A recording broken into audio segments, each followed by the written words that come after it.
Good day sa inyo mga Gar. This is Gar TV, ang pinakagwapong OFW dito sa Taiwan.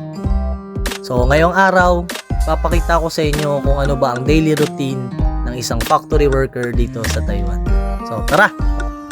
So kung makikita nyo nga pala, ito yung aming magandang parking space tsaka basketball court kung saan kami naglalaro ng basketball tuwing rest day. Then ito naman ang aming pathway kung saan kami naglalakad papasok ng trabaho. And then dito rin nagpa-parking yung mga Taiwanese ng kanilang mga sasakyan. Mga Gar, ang pasok pala namin dito ay mula alas 8 ng umaga hanggang 4:30 ng hapon. So nakadepende na lang sa mga line leader namin or supervisor kung bibigyan kami ng overtime. Pero ang maximize na overtime namin dito is 4 hours lang kada isang araw. Ipapakita ko na rin pala sa inyo mga Gar kung gaano kalawak ang aming warehouse. Diyan kinukuha yung mga finished product namin, tapos sa unahan yung pinaka main gate. At syempre dito sa may kanan ko, dito na yung papasok ng company namin. So kung makikita nyo, makakasalubong pa natin isang gwapo. Uy, gwapo. So yan mga Gar, magta-time in na nga pala ako. Papasok na ako dito sa company namin. Time in kung gaano ako gwapo. Wow! Tapos pagtapos mag-time in, syempre kailangan magpalit ng tsinelas. Papakita ko na rin sa inyo ang napakaganda kong Adidas. Baka Adidas yan. Pagtapos mong magpalit ng tsinelas, aakit ka na. Tapos pupunta ka na rin syempre sa locker para makapagpalit ka na ng uniform.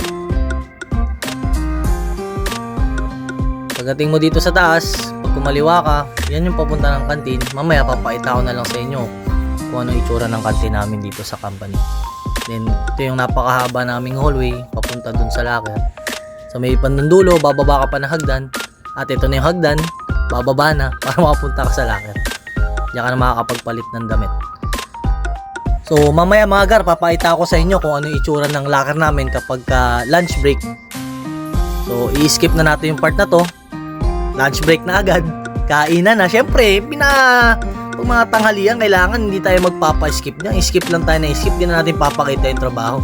So, ito yung itsura ng locker area namin. Malinis. Makikita mo kung saan nagbe-base dito ang pinakagwapong si Boss Jinky. Mapagmahal. Baka batch ko yan.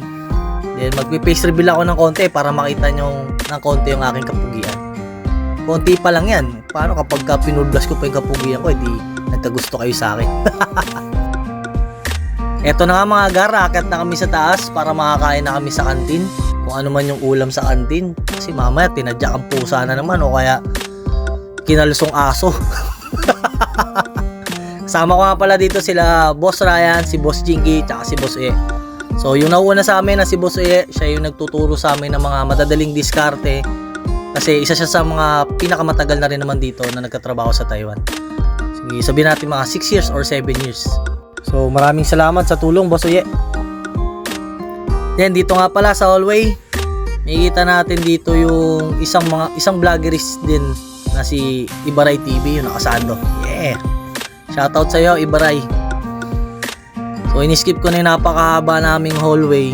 Then after nito, siguro i-skip ko na rin kaagad kasi medyo nahihiya pa akong gumawa ng mga ganitong klaseng content. Kasi first time ko lang din mag-vlog. So baka after namin kumain, papakita ko na rin kagad sa inyo yung uwian ng 4:30. Skip na natin kagad. So, bago natin i-skip yun, papakita ko muna sa inyo kung ano yung ulam namin sa kantin. Kung makikita nyo mga Gar, fried chicken kagad ang unang pumronta. Tapos yung baon ni Boss Ryan na pares. Napakasarap niyan mga Gar.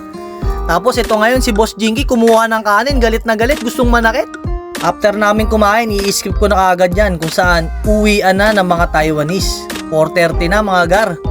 Makikita nyo kung gaano kagulo dito sa locker namin. At ito na nga si Apaw. Nag-aasik na naman ng tawa. Paparinig ko sa inyo kung paano sila magkagulo dito sa aming locker mga Gar.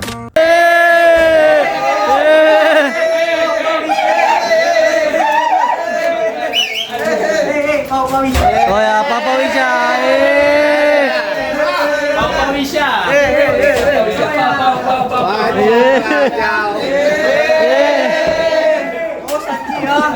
siya.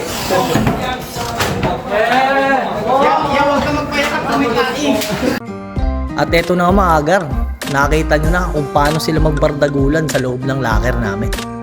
Mamaya, ipapakita ko naman sa inyo kung anong itsura ng company namin kapag gabi na mga agar. Uwian na yun mga agar, alas 9. So aakyat muna kami sa taas para kumain ng aming dinner. 4:30 nga pala ang dinner dito mga agar, pero pag uwi din naman namin sa kanya-kanya namin mga dorm, kumakain pa rin naman kami. So dito nga pala, naglalakad na kami ulit sa napakahaba naming hallway.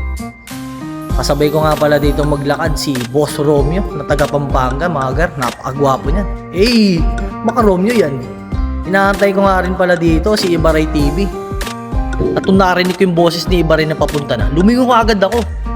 Tinawag niya ba naman akong, Gar, napakagwapo mo pala Gar.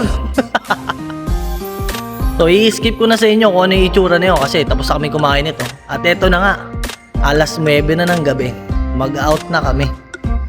Siyempre, ganun pa rin, bago ka mag-out, magpapalit ka muna ng tsinelas. Makikita nyo na naman yung napakatikas kong Adidas. Baka Adidas yan.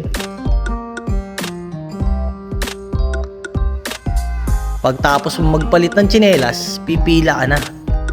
Pagbardagulang ka naman ngayon pumila. Madalas kapag pipila, inaantay pa nila mag 9:01. Pero ako hindi na maagar. Ganun kasi ako kagwapo at kagarapal. Kaya nga Gar TV. Ayan na, nagkakaroon na ng away. Nagkakaroon ng commotion.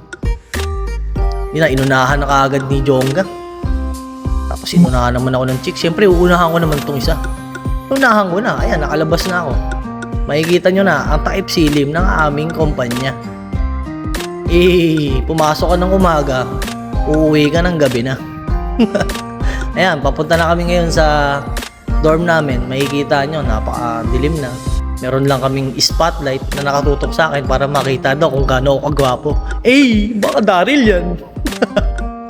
So yan na pala mga agar, yung dorm namin, dorm ng mga lalaki. Yan yung dorm din ng mga Vietnamese na lalaki. At sa kabila naman, nandun yung dorm ng mga Vietnamese na babae. Hindi ko na napakita sa inyo mga agar, pero sa baba na lang siguro. Yan, dediretso na tayo sa loob. Makikita nyo yung dalawang chick silog. Lumilingon pa, nakikita pa yung kagapuhan ko. Yan, dun nga pala yung dorm ng mga lalaki. Bakit na ulit ako? Ayan na yung second floor kung saan uuwi na si Boss Romeo mapagmahal na taga Pampanga. Baka Boss Romeo yan. So yun lang mga agar, sana wala kayo natutunan sa akin. At syempre dahil pinanood nyo ako, sinayang ko lang naman ang 8 minuto ng buhay nyo. Sa susunod na vlog ulit mga agar, peace out!